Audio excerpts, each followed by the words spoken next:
पण प्रशासनाकडे वेळ वाढवून द्यायला नाही म्हणून सांगतात. ते म्हणतात 5:30 पर्यंतच आहे तेवढी वेळ आम्ही देऊ. ते बघू ना आपण. ते काय हे प्रशासन म्हणजे काय अंतिम प्रशासन. तक्रार झाली आणि लोक जर रांगेत उभे राहिले असतील त्यांना रांगेतल्या लोकांना ते मतदान करायलाच पाहिजे. उमेदवारांना एवढा घाबरू नका. शुभेच्छा, विजय आपला आहे. महिला डॉक्टरच्या आत्महत्या प्रकरणावरून जास्तच तापलं होतं.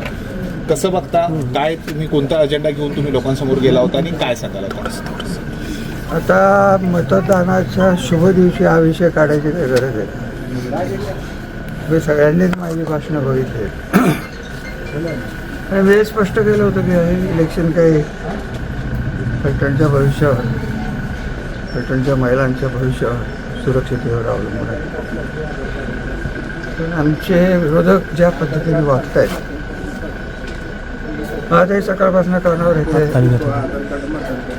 वार्डात बूथ केंद्रावर जाऊन मागं पुढं कर, अजून काय काय कर, हे त्यांचे नेहमीचे उद्योग सुरू.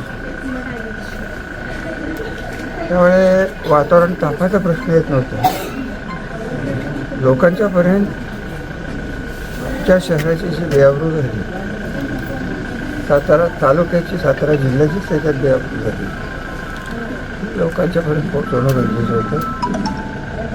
सरकारने त्या बाबतीत योग्य ॲक्शन घ्यावी ही भावना होती.